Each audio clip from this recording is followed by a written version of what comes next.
If you're looking for a Ferrari with a difference, then look no further.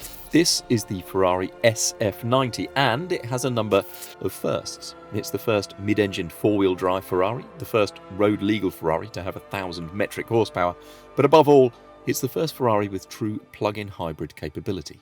It is, as we'll see, an extremely complex but extremely fast piece of kit.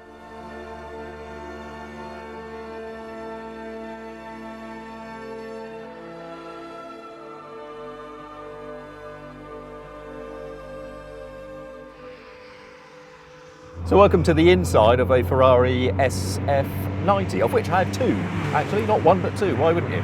This one is a left-hand drive car. If you want to do any track work in a press-loan Ferrari, sorry, this is a bit arcane, I know. Ferrari likes to send a car from Italy, which has got A, the lightest options on it, but B, it doesn't mind so much if it gets damaged. And then if you do any road work, it says, well, here's a nicer car for the road. But we can drive them back to back and see if there's any differences, and I can't tell any differences between the two. I think mechanically they're as straight as Ferraris ever are. So the interior is Ferrari's sort of newish interior. It's now got a full digital dash. I've got things down here that can change it from manual to automatic, and then on this new sort of steering wheel there's actually quite a lot of different stuff going on in terms of haptic feedback and other response things. So you still get the Manettino, which you can go through from wet through to sport, race, CT off, which is traction control off, all the way through to ESC off, in which it tells you ESC is off. But then there's a secondary set of bumps because this is Ferrari's first plug-in hybrid car. We can go into full hark, there is nothing, front-wheel drive, electric mode.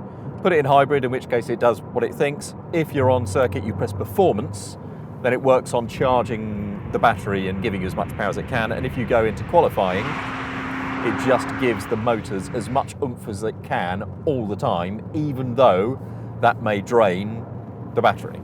So there's quite a lot to think about. So I'll stick it in performance because we'll be out here for a bit and it's ever so slightly damp underfoot. So there's only so much of 1,000 horsepower you necessarily need at that point. I've also got it in manual. Ferrari's paddles are brilliant. They are stuck to the column, so they're always where you left them. This 8-speed gearbox instead of the old 7-speed twin clutch is just fantastically quick. And the engine still revs to more than 8 and still makes a good noise, just as the V8 in the F8 Tributo or 488 GTB. Capacity is increased ever so slightly over those. The SF90's engine is a development of the 90-degree V8 turbo engine from the F8 Tributo, but here it stands at 4 litres in capacity and has a redesigned cylinder head, higher injection pressures and is 25 kilos lighter than the F8's engine, but it makes 60 horsepower more, some 770 horsepower. Then there are 3 electric motors, one between the engine and gearbox and one for each front wheel, which means there's hardly any luggage space if that matters, and it might. They make a total of 217 brake horsepower, bringing the total to 987 old school horsepower. That's 1,000 metric horsepower. They give the SF90 wicked acceleration. 0 to 62 miles an hour takes 2.5 seconds. 0 to 124 miles an hour, that's 200 kph, takes 6.7 seconds. And it has a top speed of 211 miles an hour. Although by then the front motors have decoupled above 135 miles an hour, so all of that high speed work is done by the rear wheels alone. It's absurdly rapid, this car. You just have to breathe on the throttle. There's no sort of turbo lag in one of the, or not appreciable turbo lag in Ferrari's turbo V8s anyway, but because this now has 3 electric motors too, torque filling at low revs, the engine response is just instant, but it doesn't feel electrified. It still feels brilliantly responsive, and the chassis balance is just terrific.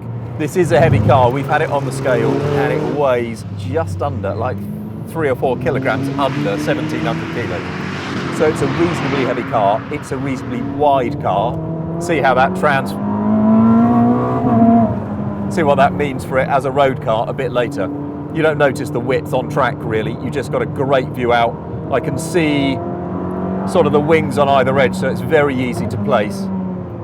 And it's just got so much oomph And the nice thing is that balance that you get in an F8 or a 488,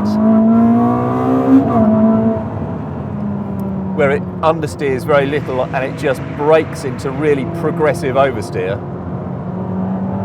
is all still there. The steering's light, never gets any heavier. There's only one steering weight, even if you change through the suspension modes and things. And this version, this is the slightly lighter of the two variants, which comes with those fixed Multimatic passive dampers. So I'll see how they translate on the road in a bit, but on track gives a little bit of roll, a little bit of lean, but it's terrifically well controlled.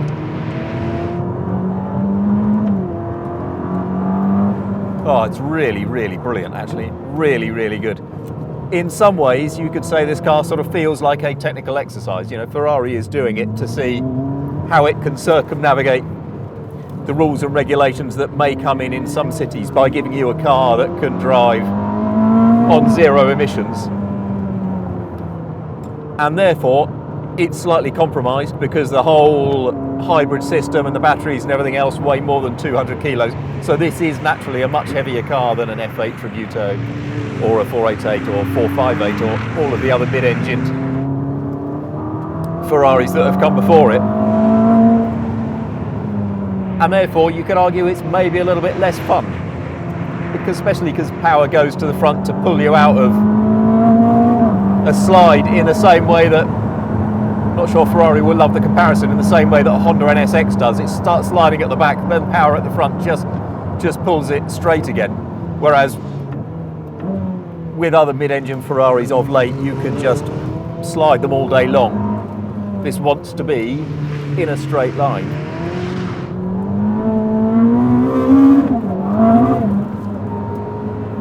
But as a technical exercise, as a plug-in hybrid car, there is nothing else that is quite so agile, quite so much fun, and certainly quite so fast. But let's see how all of that translates to becoming a road car. Your regular SF90 comes with adaptive dampers, but this version here has the Assetto Fiorano package, which costs £40,000 and brings fixed-rate dampers from Multimatic and titanium springs. It also brings a titanium exhaust, carbon fibre door cards and an aggressive rear spoiler. Now the SF90 starts at just £375,000 in the UK. So with that package, it's 415 grand, but things do not stop there. With all of the other options, the car you are looking at here costs, deep breath, £523,460 on the road, including taxes, VAT, registration, that sort of thing. So on the road, you join me inside what becomes, at the press of a button, put it in ED mode, a front-wheel drive, full battery electric Ferrari. What are the chances? It is Ferrari competing with Nissan Leaf.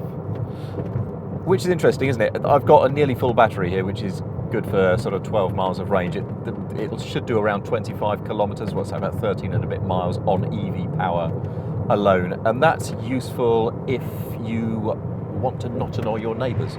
Round here, that tends to be some farmers and some sheep. But if you live in a city and that city may not let you in if you have an engine going, well, that gives you that option. Or if you just don't want to annoy your neighbours with some noise, this gives you that option. It makes the car completely quiet, completely unobtrusive, and you just get around the city until you get back out on a decent road that you turn the engine on, like this one. In which case, you can take it off of electric and put it back into one of the hybrid or performance modes. And then if you want to take control via the paddle, stick it back into manual, you're then faced with a Ferrari which is, as any other Ferrari, it's got an engine that makes noise, it's got the best gear shift paddles in the business, gearbox that is fearsomely responsive. The shift times, I mean, on all twin clutch gearboxes are really, really short, but they somehow just feel even more responsive and instant in a Ferrari than they do in a lot of the rivals. And it rides really nicely. Ferraris tend to ride really nicely. The steering is quick and sharp, as it was on track. can sometimes feel nervous on the road, but once you get dialed into it and used to it, it's fine. One of Ferrari's test routes near the factory has got a hill with loads of switchbacks on it, loads of sort of near 180 hairpins. And I think that shows that they don't like their drivers to take their hands very far off the wheel when turning corners, so the steering is really quick. And it corners really flatly. It feels its width. It doesn't feel its weight so much, but it certainly feels as wide as it is. And from that point of view, I think you would have just as much fun in, say, a Ferrari F8 Tributo or a 488 before it, or a 458 before it as well. It's also got voice control, which every time I say Ferrari wants to solve a problem for me. It's what do you want? What do you want? It's always there ready. Hello, what would you like me to do? Where would you like me to navigate you to? So I'm going to try not to say it in future. But so much of what this car's character is defined by, which is the fact that it's got the hybrid system, the fact that it's got the electric motors, the fact that it's got another motor at the back, the fact that it's heavy, the fact that it's wide, that does define how it drives on the road to an extent. The fact that it feels a bit like a technical exercise defines how it feels as a sports car. I think it is a terrific sports car, but I think there are other Ferrari sports cars that are better.